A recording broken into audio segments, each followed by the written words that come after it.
Hello friends, hi, I am Apurva. I welcome you to my YouTube channel Civils Tube। तो आज हम हमारा जो MP सीरीज़ चल रही है उसका सेकेंड लेक्चर स्टार्ट करने जा रहे हैं। हमारा ये जो सेकेंड लेक्चर है वो हिस्ट्री से रिलेटेड होगा, मध्य प्रदेश की हिस्ट्री से रिलेटेड होगा। ये मैंने प्रीवियस लेक्चर में ही बता दिया था कि आज से हम MP की हिस्ट्री पढ़ना स्टार्ट करेंगे। तो चलिए शुरू करते हैं मध्य प्रदेश की हिस्ट्री। तो हिस्ट्री पढ़ने के पहले, मध्य प्रदेश की हिस्ट्री पढ़ने के पहले हम ये देख लेते हैं कि बेसिकली हिस्ट्री में होता क्या है। हिस्ट्री बेसिकली हम जब पास्ट इवेंट्स की पढ़ाई करते हैं, पास्ट इवेंट्स के बारे में जानते हैं तो हम उसे हिस्ट्री बोलते हैं, particularly in the context of human being. Human being से रिलेटेड जो पास्ट है हमारा, उसे हम हिस्ट्री बोलते हैं। और हिस्ट्री को हम 3 पार्ट्स में डिवाइड करके पढ़ते हैं। 3 पार्ट्स में डिवाइड किया जाता है इसे, जैसे कि pre historic period, proto historic period और हिस्टोरिक पीरियड में। ठीक है, कोई भी हिस्ट्री हो, ये कॉमन है, चाहे इंडिया के कंटेक्स्ट में पढ़े या चाहे MP के कंटेक्स्ट में पढ़े, हम हिस्ट्री को 3 पार्ट्स में डिवाइड करके पढ़ते हैं। अब ये जो प्री हिस्टोरिक जो टाइम पीरियड होता है, ये वो टाइम पीरियड है हमारी हिस्ट्री का जिस समय के हमारे पास कोई भी रिटन एविडेंसेस नहीं है, हमारे पास कोई भी राइटिंग नहीं है, हमें नहीं पता कि उस समय क्या होता था, कैसे होता था। हम उस समय के बारे में जो भी स्पेकुलेशंस लगाते हैं, जो भी हम समझ पाते हैं, वो on the basis of archaeological evidences समझ पाते हैं। जैसे कि उस समय के टूल्स हो गए, उस समय की पॉटरी हो गई, इन सब के बेसिस पे हम पता लगाते हैं कि उस समय की कैसी कंडीशंस थी, उस समय की इकोनॉमिक लाइफ कैसी थी, लोग कहाँ सेटल होते थे, ह्यूमन सेटलमेंट किस तरीके से करते थे। तो इस तरीके से हम प्री हिस्टोरिक हिस्ट्री के बारे में जानते हैं। सेकेंड आता है proto history period. Proto historic period जो होता है, इस समय की हमारे पास राइटिंग तो है, रिटन रिकॉर्ड्स तो है, बट वो लैंग्वेज अभी तक हम डिसाइफर नहीं कर पाए हैं। अभी तक हमें नहीं पता कि उस लैंग्वेज का क्या मतलब है, उसे किस तरीके से समझा जाएगा। तो इस समय की भी जो हिस्ट्री है, हम सिर्फ और सिर्फ आर्कोलॉजिकल एविडेंसेस के बेसिस पे पता लगा पाते हैं। जिस तरीके से इंडस वैली सिविलाइजेशन हो गया, इंडस वैली सिविलाइजेशन की जो हिस्ट्री है वो हम सिर्फ आर्कोलॉजिकल एविडेंसेस के बेसिस पे पता लगा पाते हैं, क्योंकि उस समय की जो राइटिंग है, जो वहाँ की पिक्टोग्राफिक स्क्रिप्ट है, हम उसे अभी तक डिसाइफर नहीं कर पाए हैं। अब थर्ड होता है हिस्टोरिक पीरियड। हिस्टोरिक पीरियड वो पीरियड होता है जिस समय के हमारे पास में रिटन एविडेंसेस होते हैं। अभी जो रिटन एविडेंसेस होते हैं, इसके बेसिस पे हम उस समय की हिस्ट्री के बारे में ईजिली पता कर पाते हैं। उस समय की पॉलिटी, इकोनॉमी, सोशल लाइफ किस तरीके की थी, ये सब पता लगाना हमारे लिए क्वाइट ईजी हो जाता है। ठीक है, अभी जो हिस्टोरिक पार्ट जो होता है उसको हम 3 पार्ट्स में डिवाइड करके पढ़ते हैं, एंशिएंट हिस्ट्री, मेडाइवल हिस्ट्री और मॉडर्न हिस्ट्री। ठीक है, तो अब हम स्टार्ट करते हैं MP की हिस्ट्री। यदि हम हिस्ट्री ऑफ मध्य प्रदेश पढ़ते हैं तो हमको सबसे पहले पता होना चाहिए कि जो मध्य प्रदेश है वो सेंट्रल रीजन है MP इंडिया का। इंडिया का ये जो सेंट्रल रीजन है, ये बेसिकली गोंडवाना लैंड का पार्ट है। किसका पार्ट है? गोंडवाना लैंड का पार्ट है। ये southern part of super continent Pangaea है। अब ये पेंजिया क्या होता है, पैंथालासा क्या होता है, सुपर कॉन्टिनेंट क्या है, ये सब हम ज्योग्राफी के सेशन में पढ़ेंगे। ठीक है, बट आप ये जान लीजिए कि आज से 250 मिलियन ईयर्स अगो हमारी जो अर्थ थी उसमें एक सुपर कॉन्टिनेंट था, जिसका जो सदर्न पार्ट है वो गोंडवाना लैंड कहलाता है और जो नदर्न पार्ट है वो लॉरेशिया कहलाता है, और जो सदर्न पार्ट है गोंडवाना लैंड, उसी का पार्ट है मध्य प्रदेश।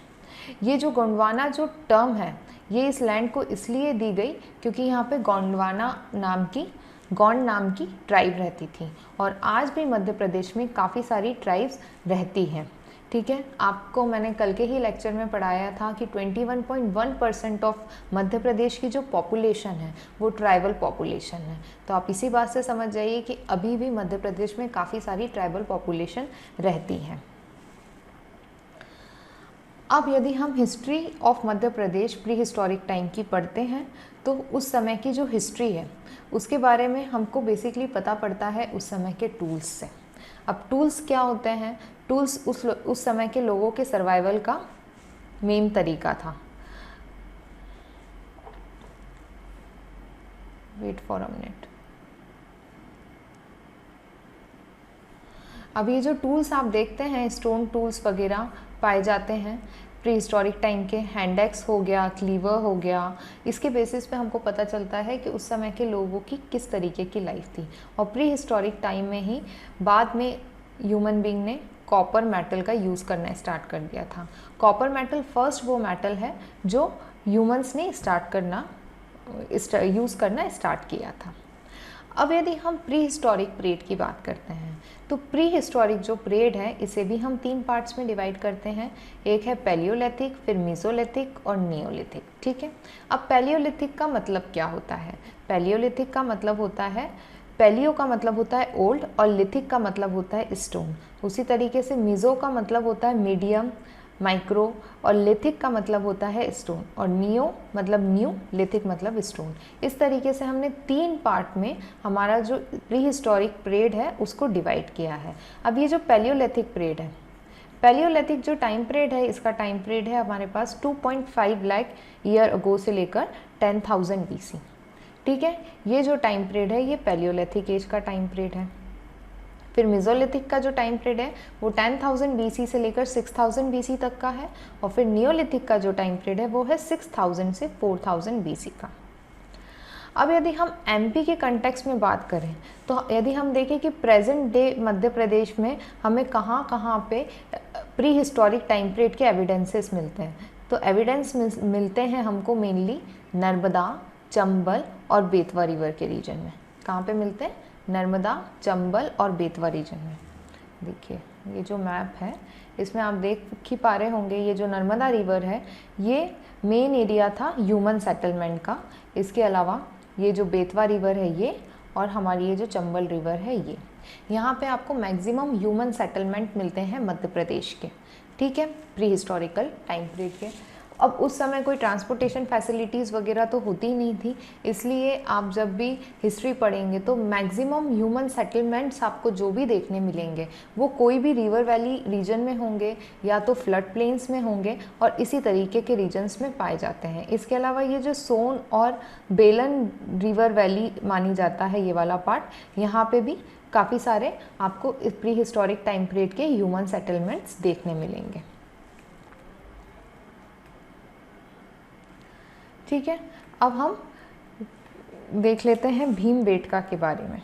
भीमबेटका सबसे इम्पॉर्टेंट प्री हिस्टोरिक साइट है मध्य प्रदेश की। प्री हिस्टोरिक साइट्स में सबसे इम्पॉर्टेंट प्लेस है भीमबेटका की। भीमबेटका के बारे में आपको सारी डिटेल्स पता होना चाहिए, क्योंकि इससे रिलेटेड क्वेश्चन 3 मार्कर में भी बन सकता है मेंस में एमपीपीएससी की, 5 मार्कर में भी बन सकता है, 11 मार्कर में भी बन सकता है, और 2019 की जो एग्ज़ाम है मेंस उसमें भी किसी भी पार्ट में आ सकता है। 15 मार्कर, 16 मार्कर, 3 मार्कर, किसी में भी भीमबेटका से रिलेटेड क्वेश्चन बन सकता है। इसलिए हमें भीमबेटका को काफ़ी अच्छे से डिटेल में पढ़ना है। ये सबसे इम्पॉर्टेंट प्री हिस्टोरिक साइट है मध्य प्रदेश की। ठीक है, इसके अलावा ये जो प्लेस है हथनौरा, हथनौरा ये जो प्लेस है ये बेसिकली होशंगाबाद डिस्ट्रिक्ट में आती है, नर्मदा वैली के पास। आपको अभी मैंने थोड़ी देर पहले ही बताया कि वैली रीजन जो भी होते हैं, रिवर्स की वैली वाला जो पार्ट होता है या फ्लड प्लेन्स होते हैं, यहाँ पे सबसे ज़्यादा आपको ह्यूमन सेटलमेंट्स देखने के लिए मिलेंगे। सबसे ज़्यादा ह्यूमन सेटलमेंट यहीं पे होगा, क्योंकि सबसे इम्पॉर्टेंट चीज़ होती है ह्यूमन बीइंग के सर्वाइवल के लिए वाटर, और वाटर आपको वैली रीजन में बहुत सफिशिएंट क्वांटिटी में मिलेगा, इसलिए आपको मैक्सिमम सेटलमेंट्स भी यहीं मिलेंगे। अब ये जो प्लेस है हथनौरा नर्मदा वैली की, ये प्लेस का नाम आप अच्छे से याद रखिए, क्योंकि प्री में, मेंस में हर जगह इससे क्वेश्चन बन सकता है। ये पहली ऐसी प्लेस है जहाँ से ह्यूमन एविडेंस मिला है। ह्यूमन एग्जिस्टेंस का फर्स्ट एविडेंस इंडिया में कहीं से मिला है तो वो है नर्मदा वैली का हथनौरा। हथनौरा नर्मदा वैली आपको याद होना चाहिए। First evidence of human existence in India found from here. ठीक है, यहाँ पे जो नर्मडेसिस होमिनिड करके जो पुराना मतलब कि हमारे जो एंसेस्टर्स थे उनकी स्कल मिला है। यहाँ से क्या मिला है? उनका स्कल मिला है। अब हम स्टोन एज में सबसे पहले जो स्टोन एज लिथिक पीरियड का जो टाइम पीरियड है वो हमने लिखा हुआ है 2.5 लाख ईयर्स से लेकर 4000 BC तक का जो टाइम पीरियड था ये स्टोन एज कहलाता है। अब इसमें हम पैलियोलिथिक जो एज है उसे इन डिटेल पढ़ लेते हैं। अब जो ये पैलियोलिथिक एज है ये है बेसिकली 2.5 लाख ईयर अगो से लेकर 10,000 BC तक का। अब ये वाला जो टाइम पीरियड है, इस समय के हमारे पास में कोई बहुत ज़्यादा तो एविडेंसेस नहीं है, बट उस समय की हिस्ट्री हम बेसिकली इस बेसिस पे पता लगाते हैं कि किस तरीके के लोग टूल्स ह्यूमन बींग्स यूज़ करते थे उस समय। तो अब जो टूल्स के बेसिस पे और जो हमको कुछ एविडेंसेस वगैरह मिलते हैं, फॉसिल्स मिलते हैं, तो उसके बेसिस पे हमको ये पता चलता है कि उस समय की जो ह्यूमन्स थे वो हंटर और फूड गैदरिंग पे ही डिपेंड थे। ठीक है, हंटिंग और फूड गैदरिंग ही उनका बेसिक काम था सर्वाइवल के लिए। ये इसको एज ऑफ हंटर और फूड गैदरर के नाम से भी जाना जाता है। ये हंटिंग गैदरिंग के लिए इधर उधर जाते रहते थे, इसलिए हम इन्हें नोमैडिक पीपल बोलते हैं। इधर उधर घूमते रहते थे, वेंडरर थे ये, वन प्लेस टू अनदर जाते रहते थे। और ये डिपेंड करता था कि सीज़न किस तरीके का है। यदि बहुत ज़्यादा ठंड है तो उधर से ही दूसरी जगह शिफ्ट हो जाते थे, और प्लांट्स और एनिमल्स किस तरीके के हैं किस रीजन में, उसके बेसिस पे भी ये अपनी जगहों को चेंज करते रहते थे। ये स्मॉल कम्युनिटीज़ में रहते थे। कैसे रहते थे ये? स्मॉल कम्युनिटीज़ में रहते थे। इनको बोलते थे बैंड सोसाइटी। क्या बोलते थे? Band society. बैंड सोसाइटी के फॉर्म में रहते थे, स्मॉल ग्रुप में रहते थे। ऑलमोस्ट 100 पीपल का ग्रुप होता था जो एक साथ इधर उधर शिफ्ट हुआ करता था। ठीक है, नोमैडिक पीपल थे, इसलिए कहीं पे भी एक जगह सेटल होकर नहीं रहते थे, बार बार अपनी जगह चेंज करते रहते थे। अब यदि हम इस समय के टूल्स की बात करें, जो स्टोन टूल्स हमको इस समय मिलते हैं, तो वो मेनली होते हैं कोर, फ्लेक और फ्लिंट। ठीक है, इन 3 तरीके के हमको स्टोन टूल्स इस समय मिलते हैं। अब हमको जो एविडेंसेस मिले हैं उसमें हमको हैंड एक्स मिली है, जो कि क्वार्ट्जाइट जो स्टोन का फॉर्म होता है, क्वार्ट्जाइट एक स्टोन होता है, उसकी बनी हुई हैंड एक्स हमको मिली है। अब ये कहाँ से मिली है? नर्मदा, वेतवा, चंबल, सोन, हिरन, पार्वती, वेनगंगा, ये जो रिवर्स हैं इनकी वैलीज़ के पास से हमको इस तरीके की हैंड एक्सेस मिली है। तो इस बात से हमको ये पता चलता है कि उस समय के जो ह्यूमन सेटलमेंट था वो बेसिकली वैली रीजन में ज़्यादा था, और मेनली बेतवा, नर्मदा और चंबल रिवर का जो वैली रीजन है वहाँ पे सबसे ज़्यादा था। अब बेसिकली हम देखते हैं कि किस तरीके के टूल्स होते थे। कोर और फ्लेक्स के बारे में हम पढ़ते हैं। तो कोर और फ्लेक्स बेसिकली होता क्या है? यदि आप एक स्टोन लेंगे और उसको एक छोटे पार्ट में तोड़ देंगे तो उसका एक जो छोटा पार्ट निकलेगा वो कहलाता है फ्लेक, और जो एक बड़ा जो पार्ट होता है वो होता है कोर। ठीक है, if you take a piece of stone and break it into a pieces, the largest piece is called a core and a smaller piece are called flake. ठीक है, तो इस तरीके से फ्लेक कोर से ही बनता है। अब कोर टूल्स के एग्जाम्पल क्या हैं? एक्सेस, क्लीवर, चॉपर जो हमको मिलते हैं उस समय में, ये बेसिकली कोर टूल्स होते हैं। और जो फ्लेक टूल्स होते हैं वो स्मॉल इन साइज़ होते हैं, जैसे ब्लेड्स हो गए, पॉइंट हो गया, बोरियर्स हो गए, स्क्रैपर्स हो गए। आप इस डायग्राम में देख सकते हैं कि उस समय का जो चॉपर था वो ये इस तरीके का दिखता है। पेबल होता है, रफली वर्कड ऑन वन साइड होता है। डिगिंग और स्किनिंग के लिए इसको यूज़ किया जाता है। फिर बाइफेस देख सकते हैं आप यहाँ पे। नाइफ़ दिख रहा है आपको कि ये इस तरीके का नाइफ़ उस समय के लोग यूज़ करते थे। और फिर उसके बाद में ये स्क्रैपर है, जिसको एनिमल हाइड्स और शार्पनिंग नाइफ्स के लिए यूज़ किया जाता था। ठीक है, तो आपको ये थोड़ा सा याद होना चाहिए कि किस तरीके के हमको उस समय के स्टोन टूल्स वैली रीजन्स में मिले हैं, क्योंकि हमारे पास पैलियोलिथिक जो टाइम पीरियड है उसकी जो हिस्टोरिकल एविडेंसेस हैं या जो हिस्ट्री है वो सिर्फ इन टूल्स के बेसिस पे ही पता है। इसके अलावा हमें कुछ भी नहीं पता कि उस समय के लोगों का किस तरीके का लाइफ था। इसके अलावा हमको भीमबेटका केव्स जो हैं वहाँ से पेंटिंग्स मिलती है, जिसके बेसिस पे हमको थोड़ा बहुत उस समय की लाइफ के बारे में पता चलता है, जो हम आगे जब भीमबेटका इन डिटेल पढ़ेंगे तो उसमें हम ये चीज़ को बहुत अच्छे से क्लियर कर लेंगे। अब जो नेक्स्ट एज है वो है बेसिकली मेसोलिथिक एज। अब ये जो मेसोलिथिक जो टाइम पीरियड है, ये जो टाइम पीरियड है ये है 10,000 से लेकर 6,000 BC। ठीक है, अब ये 4,000 ईयर्स का टाइम पीरियड है ऑलमोस्ट। ये जो टाइम पीरियड है ये बेसिकली हंटर्स का और हर्डर्स का टाइम पीरियड था। इसको हंटर्स और हर्डर्स का टाइम पीरियड बोला जाता है, उसको हंटर और फूड गैदरर्स का टाइम पीरियड बोला जाता है। अब ये जो मेसोलिथिक जो एज है ये बेसिकली ट्रांजिशन पीरियड माना जाता है पैलियोलिथिक और नियोलिथिक एज के बीच में। पैलियोलिथिक मतलब ओल्ड स्टोन एज, नियोलिथिक मतलब न्यू स्टोन एज और मेसोलिथिक मतलब मिडिल स्टोन एज। ये मिडिल का टाइम पीरियड था। अब जब हम यदि बात करते हैं तो सबसे इम्पॉर्टेंट चीज़ जो मेसोलिथिक टाइम पीरियड में हम देखते हैं कि जो इस समय के जो टूल्स थे उसका साइज़ बहुत छोटा हो गया था, माइक्रोलिथ्स हो गए थे। आप ये डायग्राम में देख सकते हैं कि बहुत पिछले डायग्राम में आपने देखा होगा कि ये पैलियोलिथिक टाइम पीरियड के टूल्स हैं जो काफ़ी ज़्यादा बड़े थे साइज़ में, बट अब जब मेसोलिथिक टाइम पीरियड आया तो ये जो टूल्स हैं इनका साइज़ काफ़ी छोटा हो गया। 1 to 5 सेंटीमीटर्स तक का भी ये लोग टूल्स बनाते थे। तो ये जो टूल्स होते थे इससे हमको पता चलता है कि ये माइक्रोलिथिक हैं और ये मेसोलिथिक पीरियड के हैं। इनको बेसिकली मिनिएचर वर्जन बोला जाता है अर्ली स्टोन एज के टूल्स का, ठीक है, miniature version of used in early stone age. अब यदि हम देखें तो टूल्स छोटे होने के साथ साथ और क्या चेंजेस हमने देखे, तो टूल्स छोटे हुए। अब पहले तब इतने बड़े टूल्स होते थे तो डेफिनेटली आप इससे फिशिंग नहीं कर सकते, आप इससे छोटे एनिमल्स को नहीं मार सकते, नहीं उनकी हंटिंग कर सकते, सिर्फ बड़े एनिमलों की ही हंटिंग होती थी पैलियोलिथिक एज में। बट अब जब टूल्स के साइज़ इतने छोटे छोटे हो गए हैं तो छोटे एनिमल्स की हंटिंग करना भी ईजी हो गया। तो शिफ्ट देखने मिला from big animal hunting to small animal hunting and fishing. ये दो चीज़ें का हमने शिफ्ट देखा कि जो एनिमल हंटिंग है वो स्मॉल एनिमल्स की होने लगी अब, ठीक है। अब ये जो माइक्रोलिथिक जो टाइम पीरियड है इसमें हम देखते हैं कि हंटिंग के अलावा यहाँ पे इस एज में डोमेस्टिकेशन की बिगनिंग हो गई, एनिमल का डोमेस्टिकेशन स्टार्ट हो गया। ये बहुत इंपॉर्टेंट चीज़ है कि ये जो टाइम पीरियड है यहाँ से beginning of domestication Mesolithic as से ही स्टार्ट हो चुका था। अब ये बात हमको कैसे पता चलती है, तो ये हमको मॉर्फोलॉजिकल एविडेंसेस के बेसिस पे पता चलती है।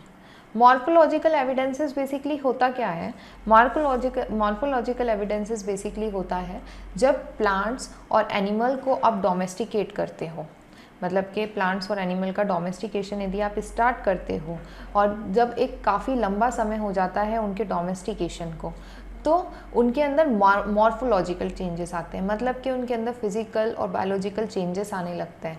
वो पहले बड़े होते हैं साइज़ में तो फिर छोटे होने लगते हैं। जैसे कि यदि आप डॉग, कैट, काऊ, बफेलो इनको काफ़ी लॉन्ग टाइम के लिए डोमेस्टिकेट करते रहोगे तो after a long period of 1000 year 2000 years उनका जो साइज़ है उसमें वेरिएशन आ जाएगा, जो उनका साइज़ है वो छोटा हो जाएगा और इसी को हम बोलते हैं मॉर्फोलॉजिकल एविडेंसेस। और मॉर्फोलॉजिकल एविडेंसेस के बेसिस पे ही हम ये कह सकते हैं कि जो मेसोलिथिक टाइम पीरियड था इस समय डोमेस्टिकेशन ऑफ एनिमल स्टार्ट हो चुका था, ठीक है। अब इसके अलावा हमको इस समय ये सेकंड बहुत इंपॉर्टेंट चीज़ है कि हॉर्टिकल्चर के भी एविडेंसेस मिलते हैं और प्रिमिटिव कल्टीवेशन के भी एविडेंसेस मिलते हैं। बहुत इंपॉर्टेंट है ये। हॉर्टिकल्चर मतलब फ्लावरिंग और वेजिटेबल का जो मतलब फार्मिंग जो है उसकी कुछ स्टार्टिंग कुछ अवशेष मिलते हैं हमको, बहुत ज़्यादा तो नहीं बट थोड़े बहुत। इसके अलावा एक फॉर्मल तौर पे एग्रीकल्चर की तो स्टार्टिंग नहीं हुई बट एक प्रिमिटिव कल्टीवेशन, जो कल्टीवेशन होता है क्रॉप्स का, उसकी बिगनिंग हो चुकी थी इस पीरियड में, ठीक है। तो थोड़ा सा ह्यूमन सेटलमेंट स्टार्ट हो गया था मेसोलिथिक टाइम पीरियड में। अब मेसोलिथिक यदि टाइम पीरियड की बात करें तो मेसोलिथिक टाइम पीरियड की सबसे इम्पॉर्टेंट जो हिस्टोरिकल साइट है मध्य प्रदेश में वो है आदमगढ़। आदमगढ़ होशंगाबाद डिस्ट्रिक्ट में आता है। आदमगढ़ हिल्स में ये आपको देखने मिलता है, इस तरीके की केव्स बनी हुई हैं यहाँ पे। ये मेसोलिथिक साइट है मध्य प्रदेश की। ये जो केव्स है ये बेसिकली रॉक शेल्टर के लिए फेमस है और रॉक पेंटिंग्स के लिए फेमस है। यहाँ पे हमको कुछ पेंटिंग्स देखने मिलती है जिसमें हम हंटिंग, डांसिंग और डोमेस्टिक एक्टिविटीज़ के बारे में पता चलता है, जिससे हमको उस समय की लाइफ स्टाइल के बारे में थोड़ी सी इन्फॉर्मेशन मिल पाती है। पेंटिंग्स देखकर आप ये अंदाज़ा लगा सकते हो कि उस समय लोग किस तरीके का लाइफ स्टाइल जीना पसंद करते थे। आपको थोड़ा सा अंदाज़ा लग जाता है। तो बस यही कुछ थोड़े बहुत एविडेंसेस हमारे पास मेसोलिथिक टाइम पीरियड के। इसके अलावा ये जो आदमगढ़ साइट है, यहाँ से हमको 25,000 स्मॉल माइक्रोलिथिक टूल्स मिलते हैं। स्मॉल माइक्रोलिथिक टूल्स मिलते हैं 25,000 के अराउंड। तो ये काफ़ी इम्पॉर्टेंट साइट हो जाती है मध्य प्रदेश के लिए। ठीक है, आपको ये अच्छे से याद होना चाहिए, क्योंकि जो MPPSC का प्री है उसमें डायरेक्ट क्वेश्चन बन सकता है, और जो मेंस है उसमें तो 3 मार्कर में डायरेक्ट आ सकता है कि आदमगढ़ प्लेस के बारे में बताइए। यदि आदमगढ़ आ जाता है तो आप ये 3 फैक्ट आराम से लिख सकते हैं कि होशंगाबाद डिस्ट्रिक्ट में है, Mesolithic site of Madhya Pradesh है, यहाँ पे हिस्टोरिक रॉक शेल्टर्स और रॉक पेंटिंग्स मिलती है, हंटिंग, डांसिंग, डोमेस्टिक एक्टिविटीज़ देखने मिलती है। तो आप ये जो पेपर 1 है हिस्ट्री का, उसमें क्वेश्चन आ सकता है 3 मार्कर में, तो आप ये अच्छे से याद रखना कि आदमगढ़ प्लेस क्यों फेमस है, और ये बहुत इंपॉर्टेंट है कि कौन सी साइट है, मेसोलिथिक साइट है ये। ठीक है, इसके अलावा दूसरी मेसोलिथिक साइट कौन सी है? निमाड़, मंदसौर, होशंगाबाद, रीवा, सीहोर, उज्जैन, मंडला, छतरपुर, छिंदवाड़ा। इस मैप में आप देख ही सकते हो, छिंदवाड़ा इधर है, छतरपुर इधर है, मंडला, और कौन सी देखी अपन ने, मंदसौर, होशंगाबाद। होशंगाबाद बहुत इम्पॉर्टेंट साइट है। होशंगाबाद में आपको काफ़ी सारे प्री हिस्टोरिकल टाइम पीरियड के एविडेंसेस देखने मिलते हैं। इसके अलावा उज्जैन, उज्जैन वाला जो पार्ट है, सीहोर, ये वाले जो डिस्ट्रिक्ट्स हैं, यहाँ पे आपको ह्यूमन सेटलमेंट्स के एविडेंसेस मिलते हैं मेसोलिथिक टाइम पीरियड के। अब जो हमारा जो थर्ड है, जो हम एज पढ़ते हैं वो है नियोलिथिक एज। अब ये जो नियोलिथिक एज है, ये आप लिख सकते हो फूड प्रोड्यूसर्स की एज है। ठीक है, पहले हमने पढ़ा हंटर एंड गैदरर्स, फिर हमने पढ़ा हंटर एंड हर्डर्स। अब जो नियोलिथिक जो एज है वो फूड प्रोड्यूसर्स की एज है। अब नियोलिथिक जो एज है, इसका टाइम पीरियड है 6000 से लेकर 4000 BC। ठीक है, 6000 से 4000 BC, अराउंड 2000 ईयर का टाइम पीरियड है ये सही मायने में हम एग्रीकल्चर जो प्रैक्टिस है वो नियोलिथिक एज में ही स्टार्ट हुई है। ठीक है, एग्रीकल्चर प्रैक्टिस इस समय ही स्टार्ट हुई है। इस समय के हमको राइस, वीट, बार्ले, मिलेट्स के एविडेंसेस मिलते हैं। ठीक है, इसके अलावा domestication of animal was the most important feature of this period. जो डोमेस्टिकेशन ऑफ एनिमल है वो प्रॉपर ढंग से फॉर्मल तरीके से इस समय होना स्टार्ट हो गया था। तो फूड प्रोड्यूसर का टाइम पीरियड माना जाता है 6000 to 4000 BC का। Practice of agriculture, domestication of animal, ये उस समय की मेन प्रैक्टिसेस थी। हाउस का कंस्ट्रक्शन स्टार्ट हो गया, पॉटरी का यूज़ स्टार्ट हो गया। पॉटरी का यूज़ होता था बेसिकली स्टोरेज और कुकिंग के लिए। स्टोरेज और कुकिंग के लिए इस समय पॉटरी का यूज़ होना स्टार्ट हो गया।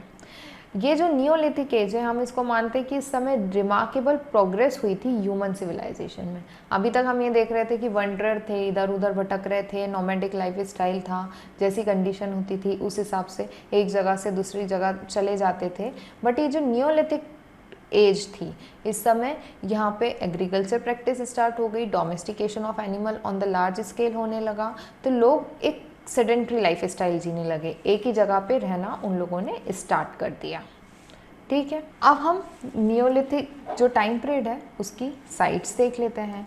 अब ये जो नियोलिथिक जो टाइम पीरियड है, इसकी जो साइट्स हैं वो है एरन, गहरी मोरेला, उसके अलावा जबलपुर, दमोह, नंदनगांव, हाटा, होशंगाबाद एक्सेट्रा।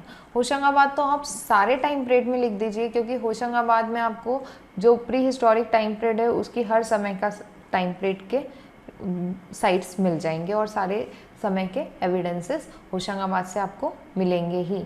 इसके अलावा ये जो एरन है, एरन सागर डिस्ट्रिक्ट में आता है। ये रहा एरन से आपको एविडेंसेस मिलते हैं। इसके अलावा जबलपुर, दमोह, नंदनगांव, आप इस बात से समझ ही जा रहे होंगे कि ये जो प्लेसेस हैं ये सारी है ना कोई रिवर के आसपास है और फ्लड प्लेन में बसी हुई है, या कोई ना कोई रिवर वैली में है ये लोकेशंस। तो उस हिसाब से आप ये प्लेसेस को याद रख सकते हैं मैप की मदद से। आप यदि कोई भी टॉपिक पढ़ रहे हो, चाहे वो हिस्ट्री हो चाहे वो ज्योग्राफी हो, यदि आपको थोड़ा सा MP का मैप याद है, आपको पता है कि कहाँ पे कौन सा डिस्ट्रिक्ट है, रिवर किस तरीके से फ्लो हो रही है, कहाँ से कौन सी रिवर निकल रही है, तो ये आपके लिए बहुत इजी हो जाएगा कि आप अच्छे से याद रख पाओ कि कौन सी जगह कहाँ पे लोकेटेड है। ठीक है, अब हम पढ़ते हैं चालकोलिथिक एज के बारे में। चालकोलिथिक का मतलब क्या हुआ? चालको से कॉपर, लिथिक से स्टोन। ठीक है, मतलब ये कॉपर स्टोन एज मानी जाती है। इसका टाइम पीरियड है 4000 से 12000 BC का टाइम पीरियड है। ठीक है, अब ये स्टोन कॉपर एज बोलते हैं इसको, क्योंकि यहाँ पे हमने कॉपर का यूज़ करना ह्यूमन बीइंग ने स्टार्ट कर दिया था। After stone metal began to be use for making tools. यदि हम स्टोन की बात करें तो स्टोन के बाद सबसे पहले ह्यूमन बीइंग ने मेटल का यूज़ करा टूल्स को बनाने के लिए। अब ये जो टूल्स हैं वो पहली बार इंसान ने कॉपर के बनाए थे मेटल्स में।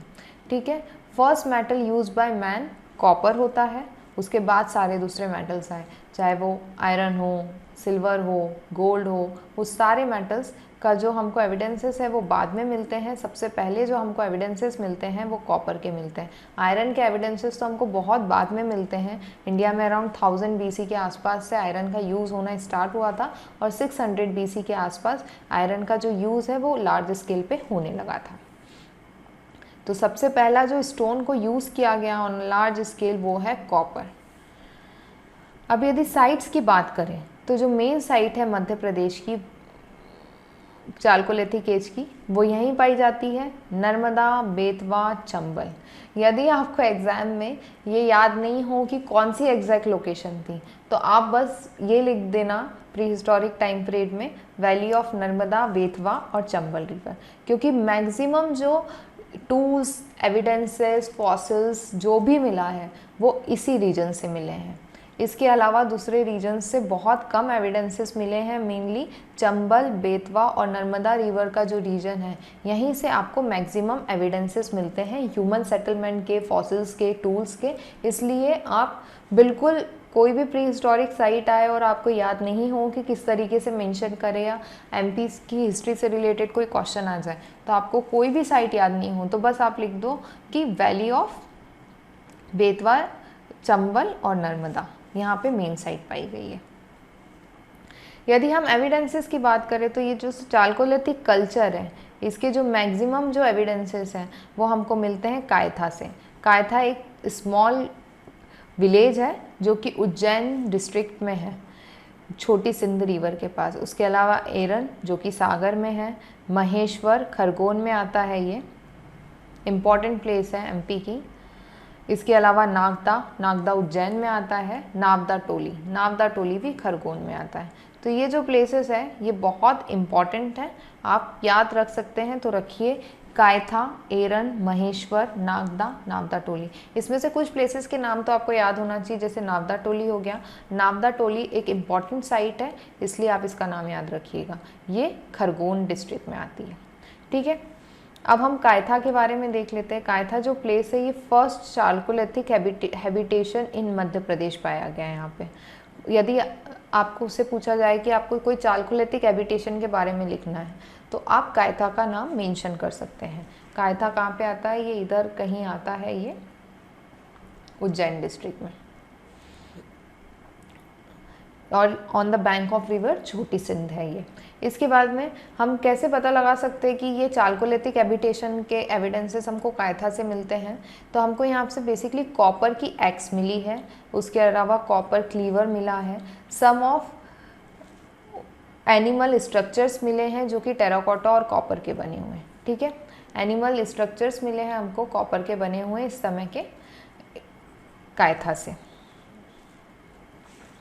अब हमारी जो नेक्स्ट साइट है वो है एरन। एरन एक चालकोलिथिक साइट है जो कि सागर डिस्ट्रिक्ट में है और इसका जो टाइम पीरियड है वो है 2000 से लेकर 700 BC। ठीक है, सागर डिस्ट्रिक्ट में है ये, हम मैप में एक बार देख लेते हैं। ये रहा एरन। एरन एक बहुत इंपॉर्टेंट हिस्टोरिकल प्लेस है, यहाँ से हमको और भी बहुत सारे एविडेंसेस मिलते हैं, बट ये एक चालकोलिथिक साइट है। चालकोलिथिक साइट हम इसको इस बेसिस पे बोलते हैं कि यहाँ से हमको कॉपर एक्स के एविडेंस मिले हैं। इसके अलावा हमको यहाँ पे पेंटेड वेयर और ब्लैक रेड वेयर मिलते हैं। ये यहाँ पे डायग्राम में आप देख सकते हैं कि ब्लैक और रेड वेयर किस तरीके के दिखते हैं। अब जो हमारी नेक्स्ट साइट है वो है नावदा टोली। नावदा टोली खरगोन निमाड़ में है। हम मैप में एक बार देख लेते हैं। ये रहा नावदा टोली, खरगोन डिस्ट्रिक्ट में है, इंदौर के काफ़ी पास में है, on the bank of river Narmada है ये साइट। काफ़ी इम्पॉर्टेंट साइट है ये, ठीक है। इम्पॉर्टेंट इसलिए है, एक तो ये 1660 BC की है, चालकोलिथिक साइट है, और हमको यहाँ से कॉटेजेस देखने मिलते हैं। कॉटेजेस मिलते हैं जो कि सॉइल के बने हुए हैं, राउंड और रेक्टेंगुलर इन शेप है। तो हमको इससे ये पता चलता है कि उस समय के लोग किस तरीके से रहते थे, या ये उस समय के जो लोग थे उनके रहने के लिए उनके घर हुआ करते थे। तो ये बहुत इम्पॉर्टेंट एविडेंस है। नेक्स्ट चीज़ हमको जो यहाँ से मिली है वो है चूल्हा, wooden cart, black red ware. यहाँ पे ऊपर अपन ने डायग्राम में देखा कि ब्लैक रेड वेयर्स कैसे दिखते थे। इसके अलावा कॉपर और स्टोन के टूल्स भी देखने मिलते हैं। कल्टीवेशन ऑफ वीट और ग्राम भी देखने मिलता है। इसके अलावा एक बहुत इंपॉर्टेंट चीज़ है कि यहाँ पे प्रेजेंस ऑफ माइग्रेट फॉरेनर्स देखने मिलता है। हमको यहाँ पे देखने मिलता है कि फॉरेनर्स यहाँ पे आए थे, माइग्रेट हुए थे। तो नावदा टोली बहुत इम्पॉर्टेंट चालकोलिथिक साइट हो जाती है। एग्जाम में इस पर से क्वेश्चन बन सकता है, प्री में भी, मेंस में भी। तो ये साइट्स आपको बहुत अच्छे से याद होनी चाहिए, स्पेशली इनकी लोकेशन, ठीक है। और क्या हमको यहाँ से हिस्टोरिकल एविडेंसेस मिले हैं। अब जो हमारी नेक्स्ट प्लेस है वो है आवरा मंदसौर में। ये जो प्लेस है आवरा मंदसौर, ये मंदसौर डिस्ट्रिक्ट रहा। यहाँ पे ये चंबल रिवर के आसपास ही होगी, ठीक है, यहाँ पे होगी। अभी जो आवरा जो प्लेस है इसकी खासियत ये है कि ये जो यहाँ पे हमको वेरियस फेजेस ऑफ सिविलाइजेशन देखने मिलते हैं। वेरियस फेजेस ऑफ सिविलाइजेशन इसलिए क्योंकि चालकोलिथिक एज से लेकर गुप्ता एज तक का सारे टाइम पीरियड के एविडेंसेस हमको इस प्लेस से मिले हैं। चालकोलिथिक एज का टाइम पीरियड क्या पढ़ा था हमने, 4000 से लेकर 6 BC के आसपास तक का ही टाइम पीरियड है। इसके अलावा नेक्स्ट गुप्ता एज का टाइम पीरियड क्या है, 300 से लेकर 500 AD तक का टाइम पीरियड है। इस समय के भी हमको यहाँ पे एविडेंसेस देखने मिलते हैं। इसके बाद में ये पेंटेड रेड ब्लैक वेयर के भी हमको एविडेंसेस देखने मिलते हैं। इसके अलावा ग्रे वाइट वेयर के भी हमको यहाँ पे एविडेंसेस देखने मिलते हैं। अब जो नेक्स्ट प्लेस है वो है दंगवाल, ये उज्जैन में है, और नागदा, ये भी उज्जैन में है।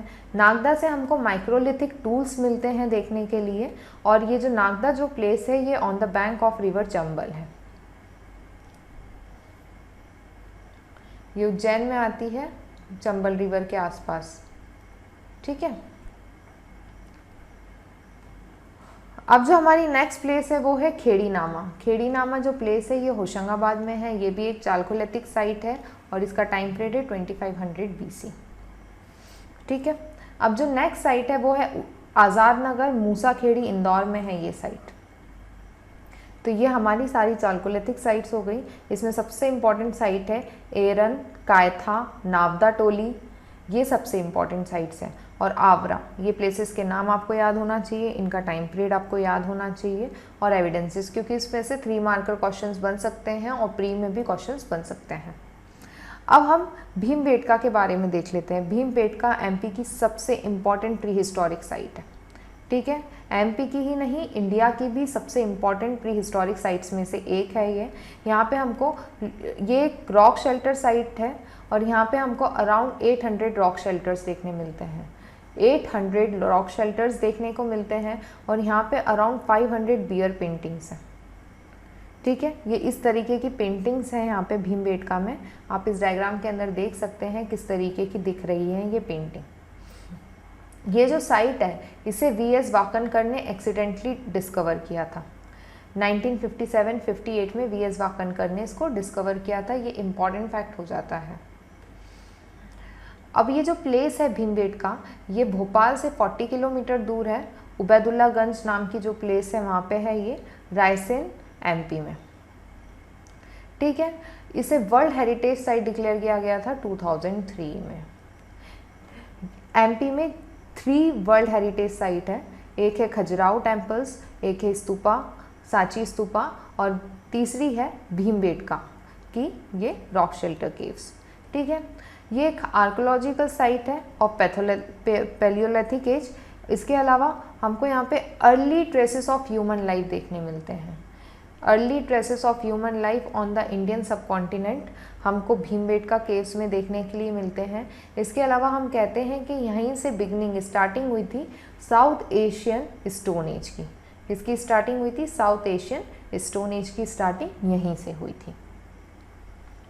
अब जो हमारा नेक्स्ट फैक्ट इस साइट से रिलेटेड है वो ये है कि ये जो साइट है भीमबेटका की, यहाँ हमको कंटिन्यूस हिस्ट्री देखने मिलती है पैलियोलिथिक एज से लेकर हिस्टोरिक पीरियड तक। ठीक है, पैलियोलिथिक जो पीरियड है उससे लेकर जो हिस्टोरिक पीरियड है मतलब अराउंड 1500-1000 BC तक का टाइम पीरियड के हमको यहाँ से एविडेंसेस मिल जाते हैं। ठीक है, अब हमको यहाँ पे क्या मिलता है मेनली हमको जो यहाँ पे एविडेंसेस मिले हैं वो यहाँ की ड्राइंग्स और पेंटिंग्स हैं जो हमारे लिए बहुत यूज़फुल रही उस समय के ह्यूमन सेटलमेंट को जानना, उस समय के लोगों के बिहेवियर को जानना, उस समय के कस्टम, उस समय की इकोनॉमी को थोड़ा सा समझने में हेल्पफुल रही। ठीक है, यहाँ पे डिफरेंट 7 पीरियड्स की पेंटिंग्स हमको देखने मिलती है।